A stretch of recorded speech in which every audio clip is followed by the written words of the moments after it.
So మీకు మళ్ళీ అంటే ఆ రోజు ప్రభాస్‌తో మీరు వర్క్ చేశారు. ఇప్పుడు తలుచుకుంటే ప్రభాస్ ఏ స్థాయికి వెళ్ళిపోయాడో మనకు తెలుసు. సో అతనితో తలుచుకుంటే ఎలా అనిపిస్తుంది? ఇప్పటికి అతనితో అనుబంధం ఎలా ఉంది? ప్రభాస్ తోటి దాని కంటిన్యూషన్ సినిమా చేద్దామని ఇదే రాజమౌళి నేను మళ్ళీ కంటిన్యూ చేసామండి.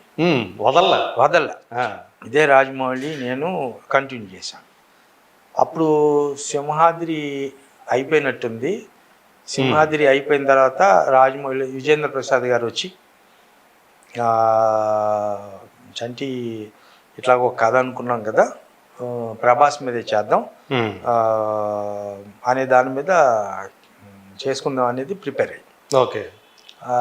అక్కడ విజేంద్ర ప్రసాద్ గారు తోటి అంటే ఆయన ఒక లైన్ చెప్పారు, ప్రొసీడ్ అయిపోతాం సార్, రాజమౌళి గురించి చెప్పేది. అప్పటికి రెండు సినిమాలు 3 సినిమాలు ఇట్లు ఇచ్చినట్టున్నారు. 2 సినిమాలు.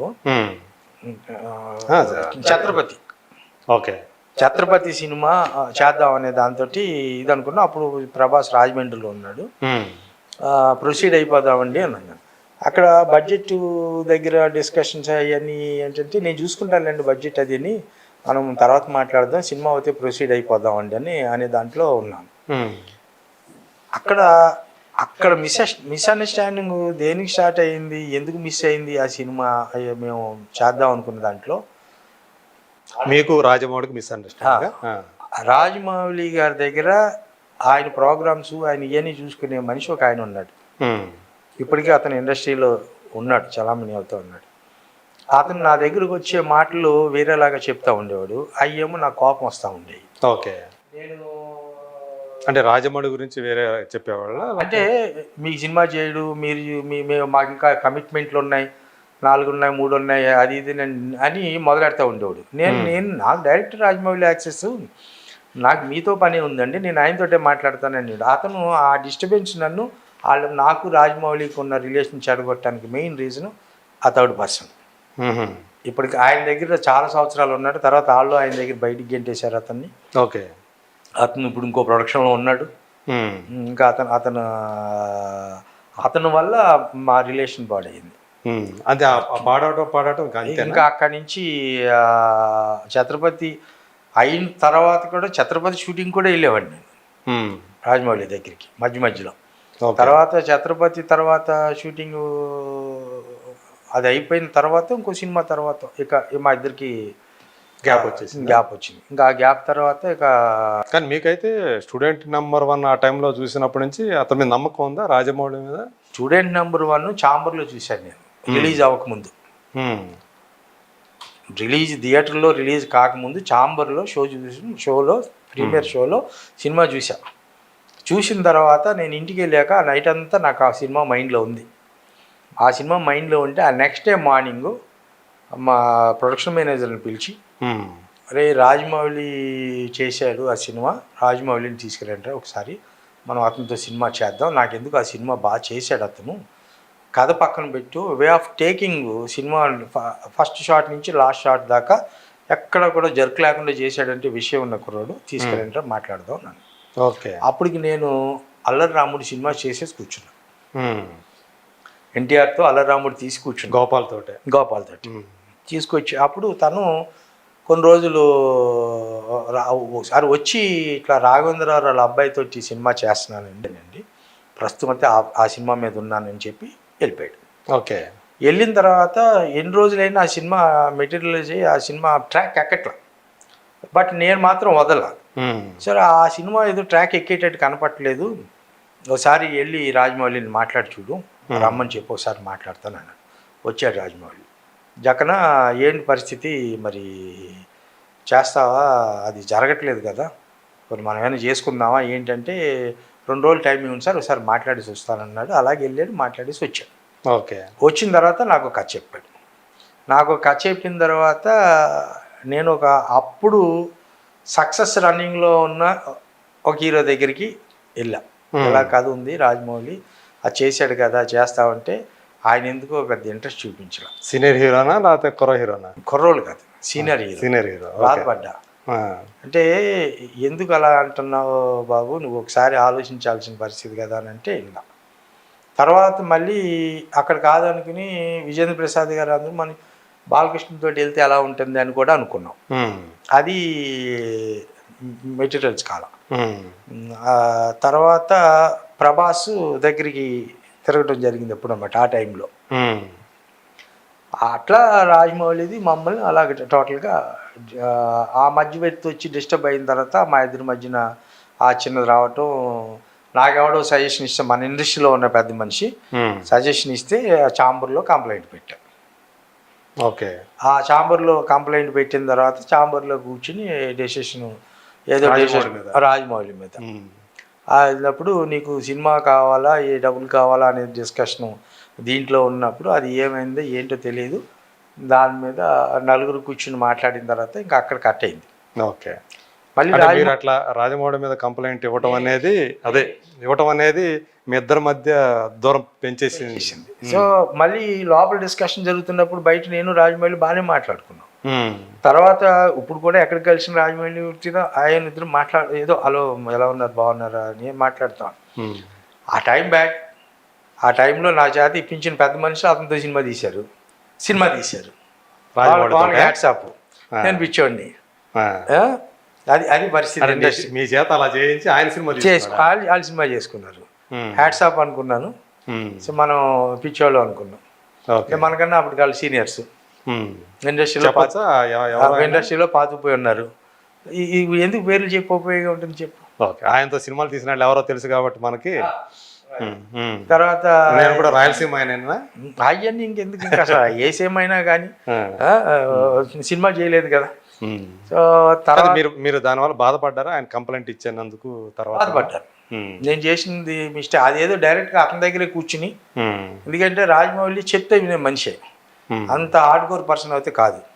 అతను ఫ్రెండ్లీగానే కొంచెం వినే మనిషి. ఆ టైంలో నాకు అతనికి ఉన్న ర్యాపోకి జక్కన అలా కాదు, పోనీ ఇది కాదు ఇది చేద్దాం ఇలా చేద్దాం అంటే వినే మనిషి. అదే అతని దగ్గర ఉన్న మనిషి నన్ను మాటికి నన్ను ఇబ్బంది పెట్టేసేవాడు. వాళ్ళ మేనేజర్ అనుకోండి, అతని ప్రోగ్రామ్ చూసే ఒక మనిషి. ఆ ఇబ్బంది నన్ను ఎక్కడికి తీసుకెళ్ళిందంటే ఎంత పీక్ తీసుకెళ్ళింది అంత పీక్ తీసుకెళ్ళింది. ఓకే. అది అందువల్ల మా ఇద్దరి మధ్యన ఉన్న రిలేషన్ పోయింది. తర్వాత బాధపడి ఉంటారు కదా? డెఫినెట్గా బాధపడతారుగా. ఎవరైనా మీరు ఒకటే ఆలోచించండి, మన దగ్గర ఉన్నవాడు మనం ఒక్కడిని సక్సెస్లో లేనప్పుడు వాడు సక్సెస్ అవుతాడు అని మనం మనతో మనం చేస్తే మంచి పొజిషన్కి వస్తాం అని తెలిసి క్యాచ్ చేయడం వేరును, సక్సెస్ అయిపోయిన తర్వాత దాన్ని ఫాలో చేయడం వేరును. అదే సక్సెస్ అయినాడు వీటితో సినిమా చేస్తే మనకు 4 రూపాయలు తిరుగుతుంటే 100 మంది ఉంటారు లైన్లో. అసలు సక్సెస్ లేకుండా ఫైల్ పట్టుకుని చేతితో తిరుగున్న వాడి దగ్గర నువ్వు గెస్ట్ చేసి సినిమా చేస్తే ఆ దగ్గర ఎంత విషయం ఉందని పట్టుకున్నవాడు గొప్పడు. క్రెడిట్ కూడా ఉంటుంది, మీకు కూడా ఉంటుంది, ఇది కూడా ఉంటుంది కదా. అవును. అతను సినిమా సాటిస్ఫాక్షన్. అతను సినిమా చేశాడు, ఆ సినిమాలో అర్థమైపోయింది అతను వర్త్ ఏంటి అనేది.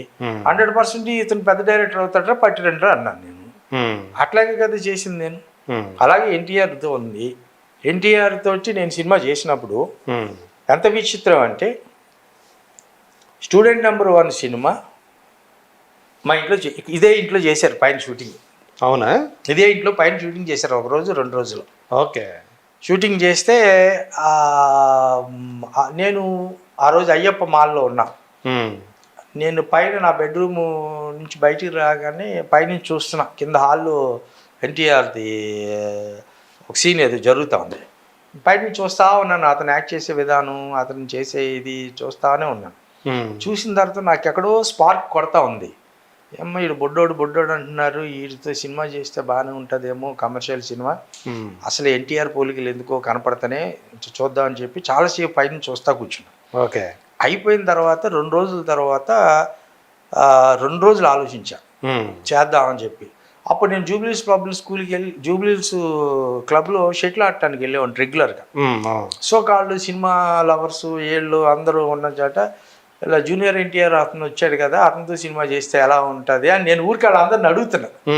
క్లోజ్గా ఉన్న వాళ్ళతో డిస్కస్ చేస్తుంటే అతనిది అంతకుముందు చూడాలని ఉంది సినిమా, ఏదో చూడాలని కాదు ఇంకోటి ఏది నిన్ను చూడాలని అలాంటిది ఏదో ఉంది. ఆడేమో సిలిండర్లా ఉన్నాడు, నువ్వు ఆడబెట్టి సినిమా చేయడం అనే కామెంట్ చేసి రామోజీరావు గారు ప్రొడ్యూస్ చేశారు కదా. రామోజీరావు ఫస్ట్ అది ఇంట్రొడ్యూస్ చేసింది. అంటే సిలిండర్లా ఉండేవండి, ఎంతసేపు మారుతాడు, సక్సెస్ వచ్చాడంటే హీరో, 4 రోజులు అది కాదనుకుంటే బాడీ అంతా మామూలు షేప్కి వచ్చేస్తాడు. ఆ కుర్రోళ్ళలో ఫేస్లో మాత్రం ఆ ఎన్టీఆర్ లుక్స్ అయ్యి ఉన్నాయి కదా, అతనితో కమర్షియల్ సినిమా చేస్తే ఎలా ఉంటుందని ఆలోచిస్తున్నాను. కొడితే మంచి జాక్పాటు, నాకు మంచి పేరు వస్తుంది, వెళ్దాం అనుకుంటున్నాను అని అలాగా ఒక 10 రోజులు డిస్కషన్ జరిగింది. 11వ రోజు నేను డెసిషన్ తీసుకున్నా, ఏమైనా అతనితో సినిమా చేద్దామని. నేను షూటింగ్ దగ్గరికి వెళ్ళి అడిగా, తారక్ నీతో సినిమా చేద్దాం అనుకుంటున్నాను అంటే డెఫినెట్గా చేస్తాను సార్, ఎవరు ఏంటి అంటే నాకు 2 రోజులు టైం నీకు మంచి డైరెక్టర్ని పట్టుకొస్తాను అన్నాను. ఓకే అని గోపాల్ దగ్గరికి వచ్చా. గోపాల్ జూనియర్ ఎన్టీఆర్ వస్తున్నాడు కదా, అతనితో మన సినిమా చేస్తే ఎలా ఉంటుంది అని. అక్కడ ఎవరు యాక్సెప్ట్ చేయలే, పర్చూరు బ్రదర్స్ కానీ వీళ్ళు కానీ గోపాల్ కానీ. అప్పుడు గోపాల్ నరసింహనాయుడు సూపర్ హిట్ ఇచ్చేసి కూర్చున్నాడు. ఓకే, సూపర్ హిట్ ఇచ్చి కూర్చున్నాడు, ఇండస్ట్రీ హిట్ కదా, ఇండస్ట్రీ హిట్. అసలు అంత పెద్ద హిట్ ఇచ్చావు, ఈ కుర్రోడేమో అప్కమింగ్, మనకి ఎలా వర్క్. పైగా ఏంటంటే ఇనిషియల్ గా చేసిన ఫస్ట్ సినిమాలో పెద్దగా జనాలు అంటే చాలా మందికి ఇంకా పర్సనాలిటీ డెవలప్ కాల ఎందుకంటే లావుగాను మనిషి పైనుంచి కిందకి ఒకేలాగా ఉండటం, షార్ట్ మీద లావు కాలేదు. నీకు అసలు మనకి ఎలా వర్కౌట్ అవుతుంది అంటే కరెక్ట్ కాదేమో, అనవసరంగా రిస్క్ అవుద్దేమో, ఒకసారి ఆలోచించండి. లేదు గోపాల్ ఏదో చేద్దాం, నాకు ఎందుకో చేయాలనిపిస్తుంది అని పరశురు గోపాలకృష్ణ గారు, నేను గోపాలు అనుకున్నాం. ఆ అనుకున్న టైంలో సరే, అప్పుడు స్టూడెంట్ నెంబర్ 1 రిలీజ్ కాలేదు. చేద్దాం అనుకుంటే ఆలోచించుకొని ఈ డిస్కషన్స్లో లేదు గోపాల్ నేను అయితే చేస్తాను అదేనంటే, సరే గోపాల్ మొత్తం మీద కన్విన్స్ చేశాను. కన్విన్స్ చేసి అప్పుడు తారక్ దగ్గరికి వెళ్ళి, తారక్ బి గోపాల్తో సినిమా చేద్దాం అనుకుంటున్నానంటే, నిజమా సార్ అన్నాడు. నిజమే తారక్, అతనితో గోపాల్ గారు ఒప్పుకున్నారు అనగా నన్ను ఎత్తేసుకుని పైకి.